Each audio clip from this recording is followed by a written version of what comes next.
Here's an example of microbes that have been streaked onto agar inside a petri dish. So you'll notice that while I'm not using this, the agar side is sitting up and it's also wrapped in parafilm. Parafilm is designed to prevent this agar and the microbes from drying out. And so you'll notice these water droplets on the other end, that's condensation, which is why whether you're keeping your microbes in the fridge or you're incubating them, always agar side up. However, when you're doing your actual experiment, you'll want to flip them over so that the agar side is down and that you can apply your microbes to the surface of the agar.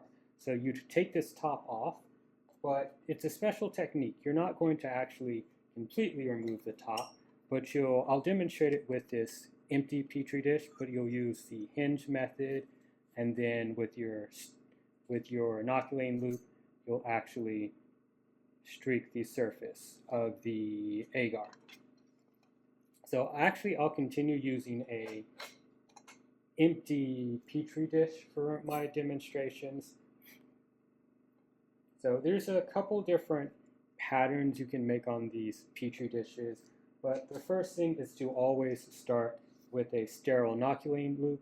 In microbiology lab, we have access to a flame where we can flame sterilize or heat sterilize our inoculating loop.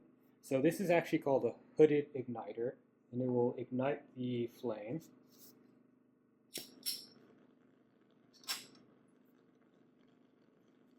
So starting with my inoculating loop at an angle and the loop end pointed down, I'll start at the base. And then once that base gets red hot, I'll move and continue heating that loop until all parts have gotten red hot.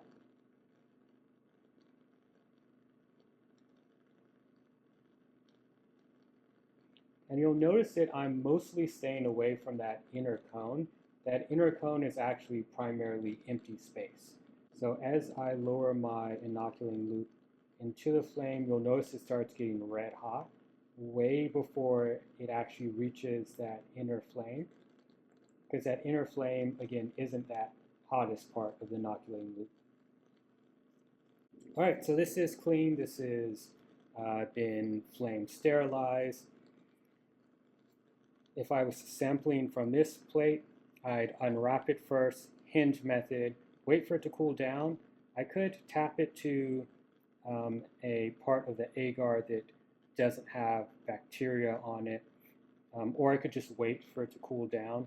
I typically try to count till 10 seconds or so.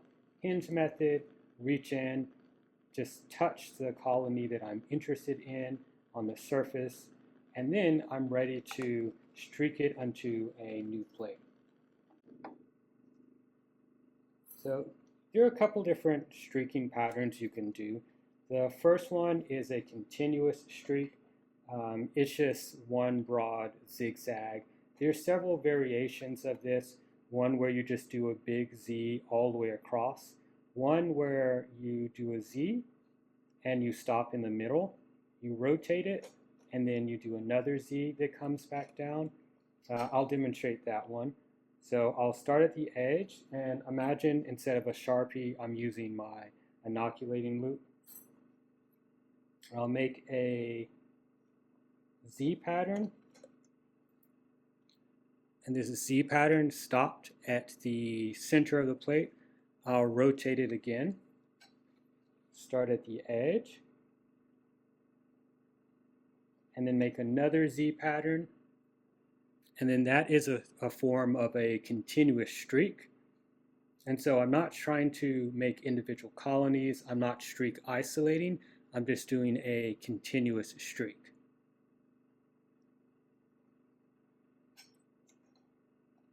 The next method, which is a bit more complicated, is the T-streak method. So imagine that there are just 3 parts of this petri dish, and it makes a T.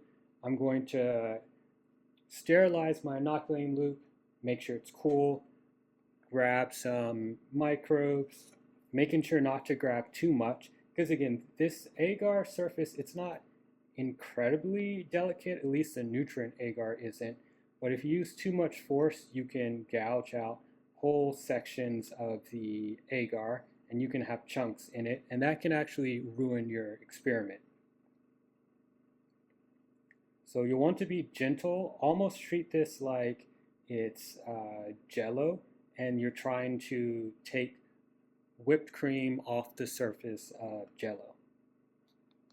So I always, for my students, describe it as a bit of a squeegeeing method, where you're gliding across the surface rather than trying to use force. Because force, you will, one, you can actually bend this. This is just thin metal wire. And two, you can crack these plates. Even wrapping them with parafilm, you can crack this plastic. It doesn't take a ton of force to do so. And then you can also accidentally break the surface of this agar if you are not gentle enough. So for this T-streak method, you will start with a sterile inoculating loop, and then you will grab your microbes, and then you will apply them to that first section of the T. So make sure you go edge to edge, and that's actually one of the most important things,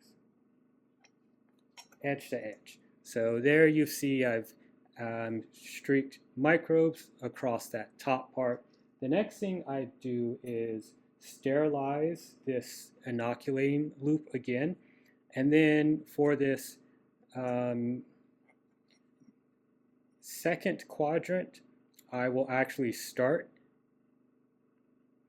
in that first one and then come out of it and then streak along the surface and then fill up this space.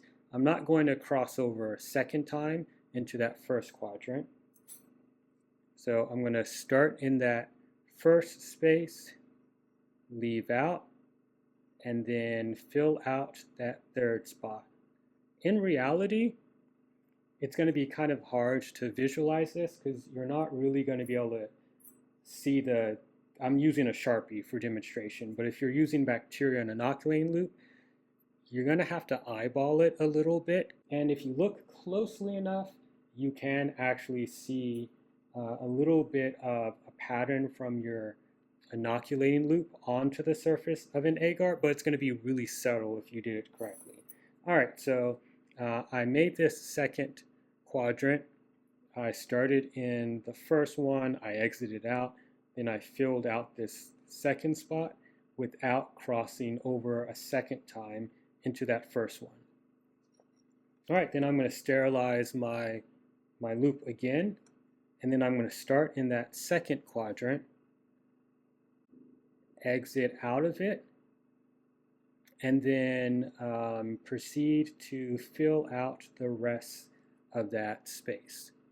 So that's the T-streak method, and it's a form of streak isolation. It works because you're sterilizing between those different sections and you're not adding new bacteria in.